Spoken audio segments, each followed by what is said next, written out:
Welcome back to another episode of Project Accounting. So, our topic for today is all about forms and types of business organization.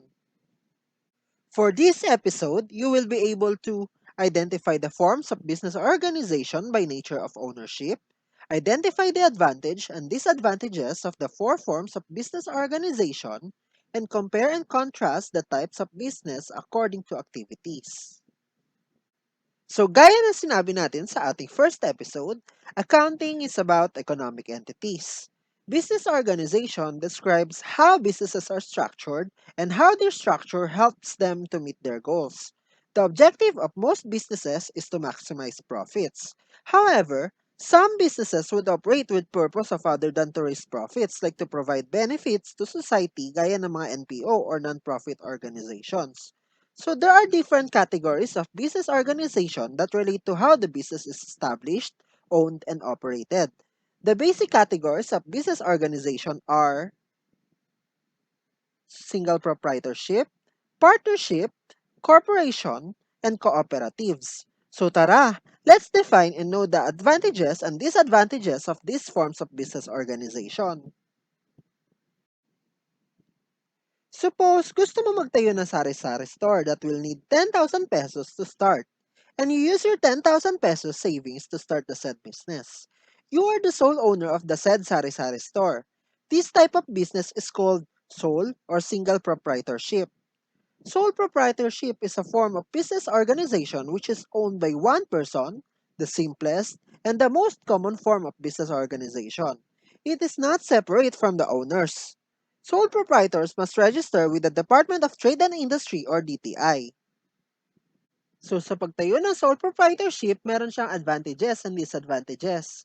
So ilan sa advantage ng sole proprietorship ay, first, the owner keeps all the profits. Ibig sabihin, since ikaw lang yung nagtayo ng business, syempre sa'yo na lahat ng kita ng business mo.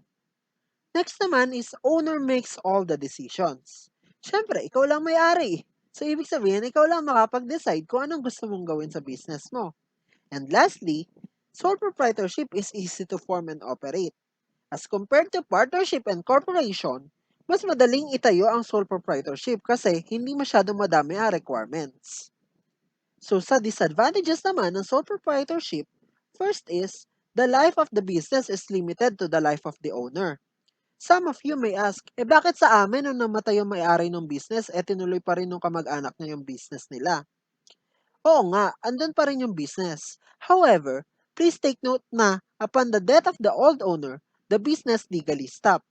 So kung sino man ang nag-take over, it is considered as the new owner na. So next naman, the amount of capital is limited only by the wealth of the proprietor. Limited lang yung capital ni proprietor dun sa ininvest niya. So paano kapag kailangan niya pa ng mas malaking capital? And lastly, owner has unlimited liability. Ibig sabihin, so kung ano ang utang ni business, siya ring utang ni owner kasi nga, sole proprietorship is not separate from the owner. So, paano naman kung gusto mong medyo malaki-laki yung sari-sari store na gusto mong itayo na nagkakahalaga ng 50,000 pesos? Kaso, meron ka lang 25,000 pesos na cash savings. So, tinanong mo ngayon si Juan if gusto niya bang mag-invest ng 25,000 and become part owner of the sari-sari store. Assuming he agrees, and that is called partnership. So, according to the law on partnership, partnership is a contract whereby two or more persons bind themselves to contribute money, property, or industry to a common fund, with the intention of dividing the profits among themselves. So, based on definition, partnership is a form of business owned by two or more persons. Yung mga owners are called partners, and the details of the arrangement between the partners are outlined in a written document called Articles of Partnership. Yung mga partners, hindi lang pera ang pwede nilang i-contribute. Pwede ring property or knowledge about the business. Tapos, yung kinita nila ay i-divide among partners based on their agreed sharing. So, kung ang sole proprietorship dapat mag-register sa DTI, ang partnership naman at corporation ay dapat mag-register sa Securities and Exchange Commission or SEC. So, gaya ng sa sole proprietorship, meron ding advantages and disadvantages sa partnership. Una na sa mga advantages ng partnership ay higher capital because two or more persons will contribute to the common fund. So mas malaki talaga yung capital as compared to sole proprietorship. Next naman is partnership is easy and inexpensive to organize as compared to corporation, as it is formed by simple contract between two or more persons. And lastly, there is a share in decision making. So mas madaming ideas ang pwedeng mag-come up sa pag-manage ng business, and participation in business by more than one person makes it possible for closer supervision. Ilan naman sa mga disadvantages ng partnership ay there's a sharing of profits. Mas madami na ang people to share in profits as these are divided among the partners based on agreed sharing. Partners may also be subject to personal liability for wrongful acts or omissions of his or her associates. And gaya na sa sole proprietorship, partners have unlimited liability.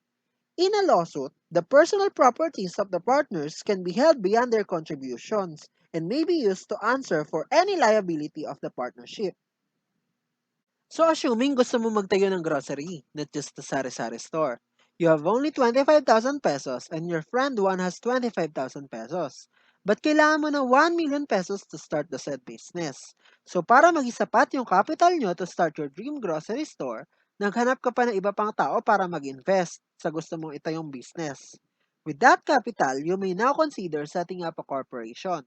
So as defined in the Corporation Code of the Philippines, corporation is an artificial being created by operation of law, having the right of succession and the powers, attributes, and properties expressly authorized by law or incidental to its existence.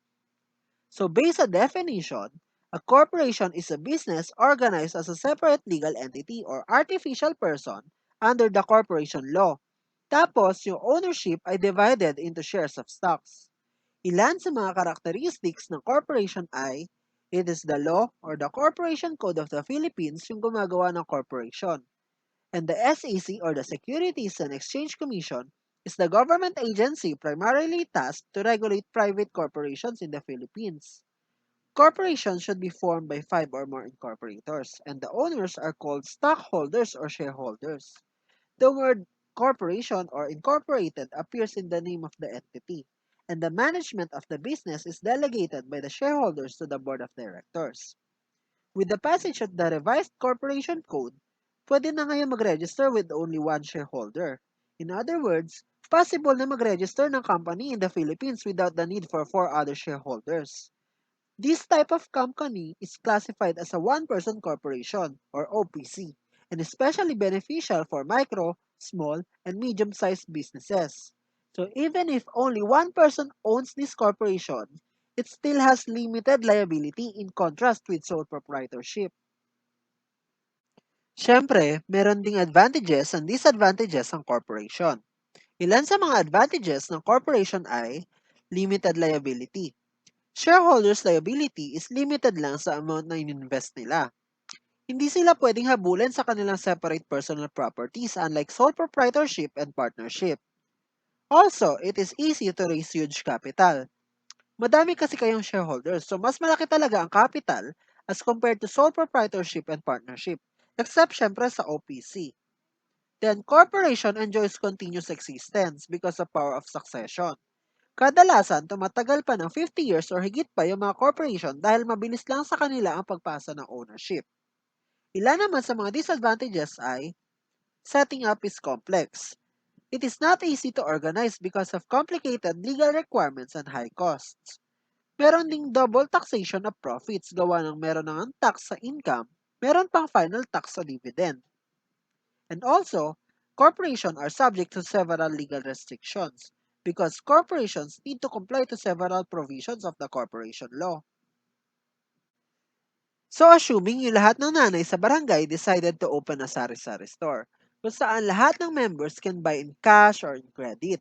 Yung iba naman nagtatahi ng mga dress at bag bilang project nung tinayong group nila tapos ibebenta nila. Aside from that, nagbibigay din sila ng seminars to the members about sa role ng pagiging isang ina. At the end of the year, yung mga kinita ay paghahatian ng mga member based on their capital contribution. This form of business organization is called cooperatives. So as defined in the cooperative law, Cooperative is an autonomous and duly registered association of persons with a common bond of interest who have voluntarily joined together to achieve their social, economic, and cultural needs and aspirations by making equitable contributions to the capital required. Ilan sa mga characteristics ng cooperatives ay yung mga owners which are called members contribute equitably to the capital of the cooperative. So in order to organize a cooperative, there should be 15 or more natural persons. The members are expected to patronize their products and services, and the word cooperative appears in the name of the entity. This form of business organization is regulated by the Cooperative Development Authority or the CDA. So ano-ano naman ang advantages and disadvantages ng cooperatives? First is tax exemption privilege. Generally, kapag yung cooperative ay nagkaroon lang ng transaction with members, di sila masasubject to any taxes and fees imposed under internal revenue laws and other tax laws. Meron ding cooperation among cooperatives. Kaya nga tinawag na cooperatives kasi its goal is to serve their members and strengthen the cooperative movement by working together. So gaya ng corporation, cooperatives has limited liability, which means yung liability ng mga members ay limited to amount invested. Ilan naman sa mga disadvantages ng cooperatives ay there's a limited distribution of surplus. Limited lang kasi ang makukuha ng compensation ng mga members based on their capital contribution. Next naman, cooperatives also requires continuous education programs for members. Kailangan daw kasi ito para makapag-contribute effectively and efficiently to the development of their cooperatives.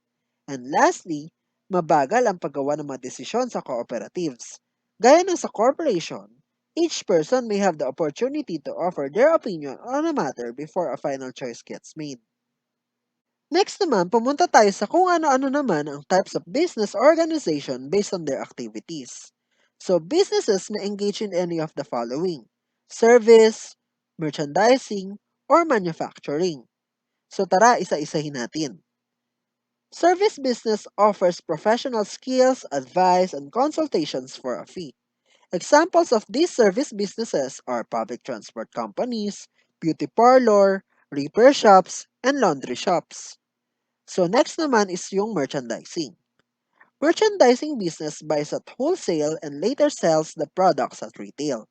They make a profit by selling the merchandise or products at prices that are higher than their purchase costs. So examples naman of merchandising or trading businesses are grocery, supermarkets, car dealers, and appliances stores. So next naman is yung manufacturing business. So ang manufacturing business naman, it buys raw materials and uses them in making a new product, therefore combining raw materials, labor, and expenses into a product for sale later on. So examples nito ay shoe factories, garment factories, and food processing plants. So there are businesses that may be classified under more than one type of business. For example, a bakery combines raw materials in making loaves of bread, so magiging manufacturing business siya. Pwede rin siyang mag-cater ng customer order in small coffee table servings of ensaymada and hot coffee. So service business na rin siya at the same time. So to summarize what we have learned today, there are four kinds of business organization based on ownership.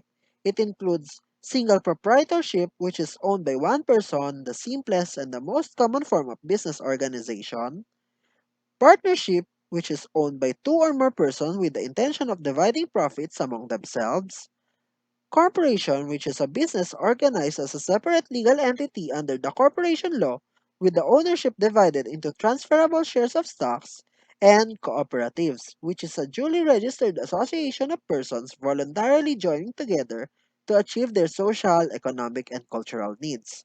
Meron ding three types of business based on their activities. It includes service business, which offers professional skills, advice, and consultation for a fee. Merchandising business, which buys at a wholesale and later sells the products at retail.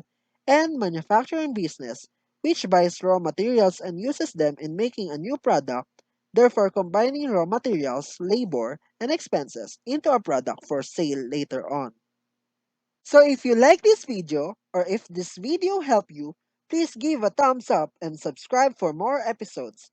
Thank you!